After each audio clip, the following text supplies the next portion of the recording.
This is Joanna White Oldham again with Learning in Motion, and we're sitting today with Don Goldstein of Brooklyn College. He's works in the Magnet Center, and he's also an adjunct professor here at Brooklyn College. We're going to talk a little bit about active learning and the group discussion dynamic and how he feels that it fits into his classroom activities. Hi, how are you today? Good. Tell us a little bit about what you teach here and how long you've been here, and give us a little background about Sure. yourself, if you don't mind. I'm an adjunct professor at Brooklyn College. I've been here for about 5 years. I teach in the business and economics department of the college, but I'm a veteran college teacher. I've also taught at Empire State College and at Cornell. And at Brooklyn College, I teach a course mainly called Strategies of Human Resource Management. And it's really a course about work. At least that's the way I teach it.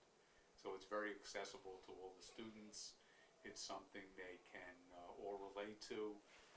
Many of them are working now, and certainly all of them are going to wind up in the workforce. That's really interesting. So, in terms of you structuring your class, how is your class structured? Okay. Okay. Well, I have about 33, 35 students. And one of the things that I tell them right off the bat is that I don't do lecturing. At most, I do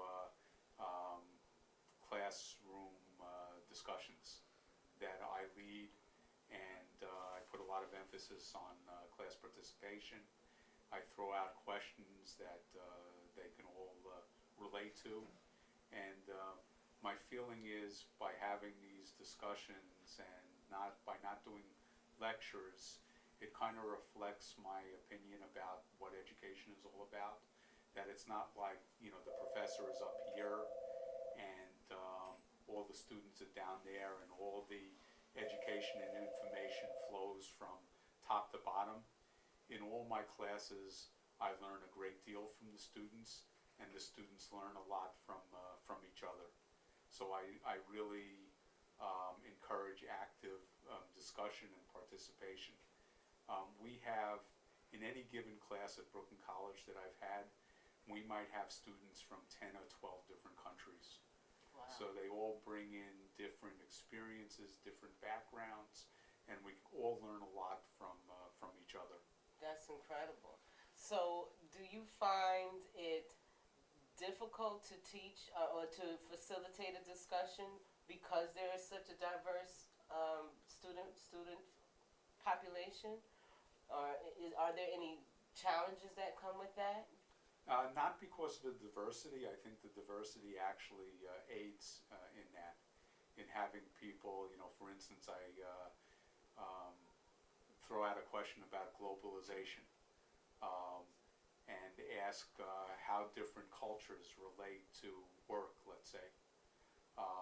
So then I can have someone from China talk about the way it was in China, and then someone who might be in the class from Argentina would then talk about what their experiences were growing up in their country, and of course the American experience as well. So I think that really facilitates it. Can you give us a specific example of an activity or a subject that you approach wherein you use the group discussion methods? The class about employment law. Employment law is extremely important.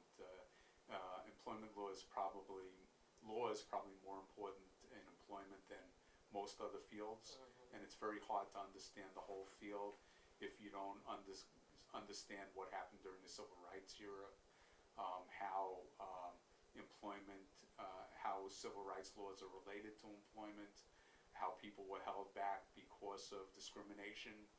And like if you go back to the Civil Rights era, the famous March on Washington with Martin Luther King giving his I Have a Dream speech, Right. the slogan of that march was for jobs and freedom. So the civil rights leaders saw that jobs were very important, and that march in '63 led to the civil rights laws in '64, which are all familiar to us because they prohibit discrimination in Exactly. hiring, firing, things like that. Right. So some of the things that I would do in class, for instance, is I would divide the class up into different groups, and I would give them case studies about, let's say, someone with disabilities, um, um, having to do with illegal questions on employment interviews. Um, Also, I would have one group, for instance, uh, would give a background for affirmative action, Mhm. where it came from, why we have it, how it's a continuation of the civil rights laws. So they give us, that group would kind of give us the foundation of affirmative action. And then the next group would prepare a case, for instance, for affirmative action, regardless of what they believed. Mhm. Then the next group would prepare a case against affirmative action, I see. regardless of what they believe. Right. And I think it's very good for people to be able to argue a point whether they believe it or not, because it helps them to start to understand what the other side Both is all sides. about. Right. So, you know, the group work is usually um, working on one big question together, and if you put all the groups together in individual parts, by the end, when all the groups report back, we'll have an answer to the question as a whole. That sounds really interesting. So do you? Well, it sounds as though the way the class is structured, you are in fact preparing them for work and for presentations and just being able to critically analyze information versus just hearing things and spitting them out for rote memorization. So, do you find that your students are successful in what is your success rate, if you would call it success rate, in terms of your class? Well, you know, it's hard to quantify Right, it exactly. because, you know, my class is one little part of an overall experience at the college Right. and one part of their overall life experiences. But I feel that this course is kind of a sacred trust for me because, you know, everyone in the class is going to wind up working. And they're going to be working possibly 8 hours a day, 40 hours a week for the next 40 or 50 years. And that's only even part of it, because when you take into account the time of going to work and coming home from work and maybe getting home and thinking about work, it's probably half your waking hours are devoted to work. So I want to have a course which is going to prepare them for the work world. We also do role plays, mock interviews on what they can expect when they're looking for a job, and also how to advance once they get their job.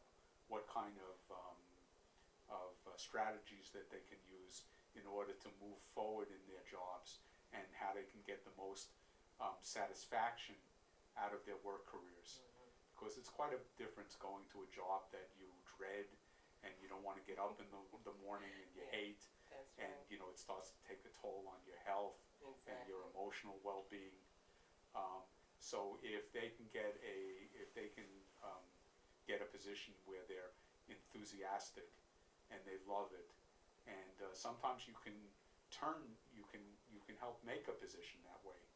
You know, you can start in something and you carve it and you make it in the way that you want it to be. You know, you show initiative, you solve problems, you move up. You know, most supervisors would rather not micromanage.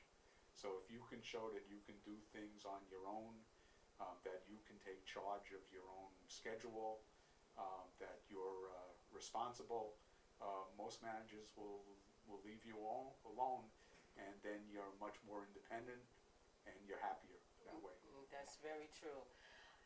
Lastly, I think I'd like to ask you, what advice? There are still so many people in adult education that are resistant to trying different methods of providing instruction. What advice, how would you encourage those people to consider trying maybe group discussions or some other ways to run their classrooms? Look, my first day as a college instructor at Empire State College, I was working with a class of apprentices from Local 3, the Electricians Union. Right. These are students who would work a full day, and then they would come in the late afternoons or evenings for college level classes. And this being my first class, I thought that I would stand up and lecture about the material. And maybe about 5 minutes into the lecture, about half the class was asleep. The others, you could see their eyes were glazing over. Right, right. And then someone in the back held up a piece of paper with a clock with a smile on it. Oh. And I said to myself at that point, I have to change my teaching methodology. This isn't going to work. Right. I have to do something that's going to make it interesting and relevant and engaging for the students. And what I hit upon, I didn't invent any of this, but the idea that you have to change up different methods. Maybe you do a couple of minutes of lecturing, then you do some group work, then you have an instructor-led discussion, or you do a debate, or you show a movie or a TV program, or sometimes I even do like a quiz, but not like the quiz that you have in school. Something like Jeopardy, Right. or something Right. fun. Those are always fun, right? And they get into teams and they get very involved in the material, and they don't even realize that they're learning, but Right. they are very much Right. learning in that way. So I realized that it would be better for me, it would be more fun for the students if you could do activities that they really got excited and enthusiastic about. And in these classes in Brooklyn College, when I have the orientation, kind of the first day of the class, Right. and I tell them what we're going to be doing, and I say, a good part of the term is going to be group work. And they kind of roll their eyes and things like that. Right, right. Invariably, by the end of the class, when I ask them on the last day what they liked the best about the class, they always say it was the group work. They get into groups. I don't split up the groups myself. They can sit wherever they want, I any see. day that they want, and usually they wind up being in the same group the whole term. And the group has certain dynamics, and they pick a note taker, and they pick a spokesperson, and they enjoy it, and they get to know each other. And they get to know each other much more than they would in most other classes. So they end up developing personal relationships with the people that they're working with in the class, which can only benefit you in the college experience to have people that you work with. Right. It's one of the best ways, I think, to go through college is to go through it with a group of peers or cohorts, so you can help each other. In every way, you need to develop a network of people Exactly. that you can help them, they can help you. You can bounce ideas off of. It's the best way to get a job. It's the best way to move forward on a job. Well, thank you very much for taking a few minutes to talk with me today. Again, this is Mr. Goldstein, Don Goldstein at Brooklyn College, and we'll be right back.